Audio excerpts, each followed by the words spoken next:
Hi everyone, Shane Stevenson, Director of Museum Collections and Curator here at the Buffalo Naval Park.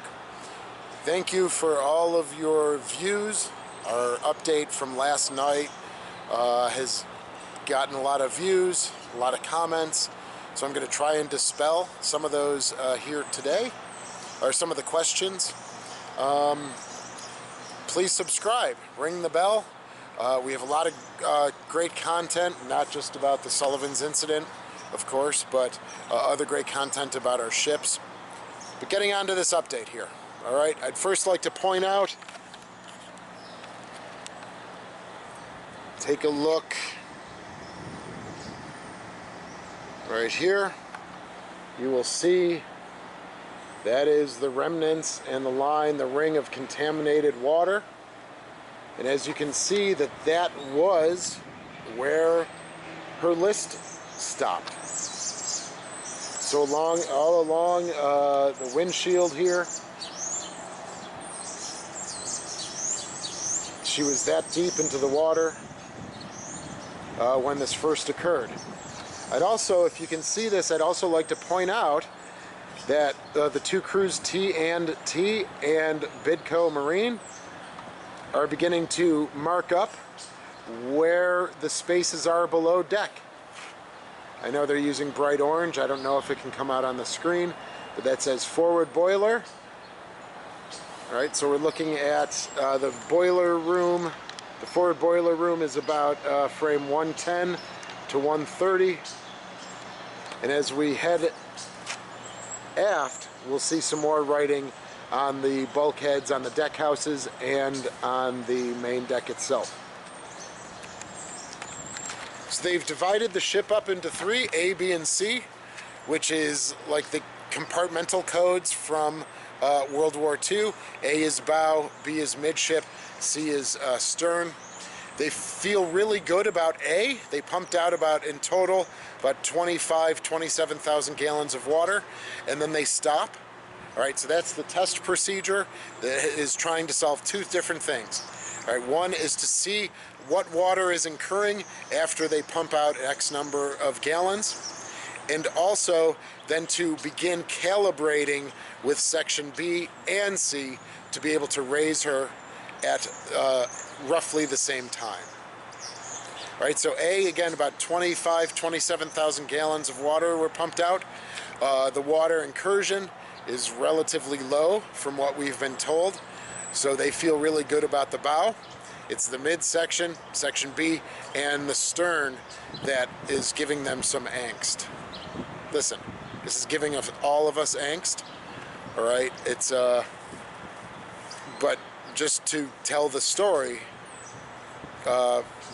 we are all living with this in our own way, all right? And we understand the strong feelings, positive and negative, that people have been supplying us, let's call it.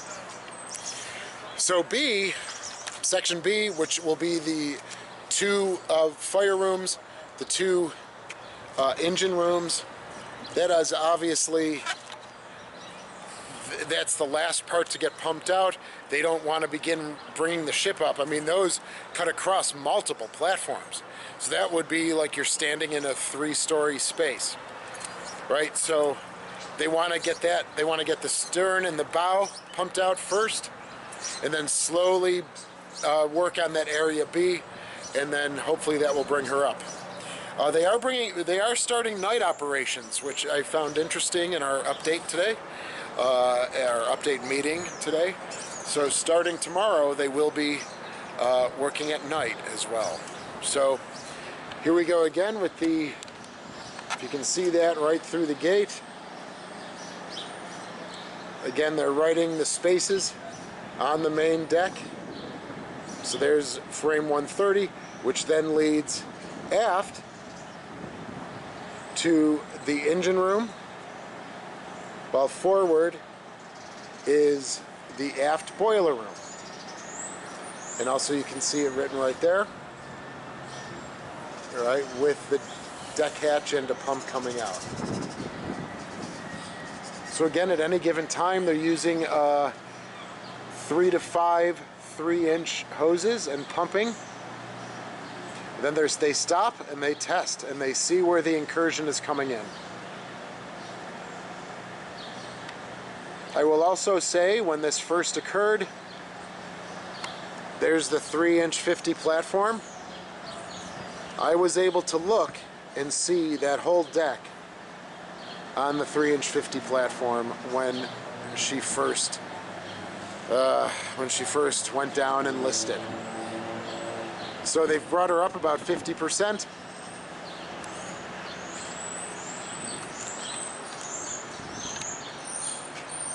Right. The flagship of the Irish fleet will rise again, and we'll be around to tell the story for the next 80 years. From a curatorial standpoint, we had a lot of Sullivan artifacts in our Sullivan Memorial compartment, which is, if you've watched the video with Kelly Sullivan, that's related to the family, to the boys.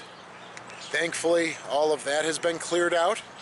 It never submerged in any sort of way, so all of those artifacts are preserved. They're off board already and in dry storage. So we had a couple flags, historic flags, certainly things about the boys, things about the Juno. We had a model of the Sullivans in there. So thankfully, the Sullivans Memorial compartment is cleaned out. All of the artifacts are safe and secured on land.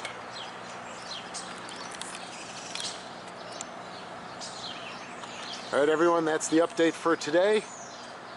Thanks for all your well wishes. We'll be putting out a volunteer call video when we are ready. And don't forget,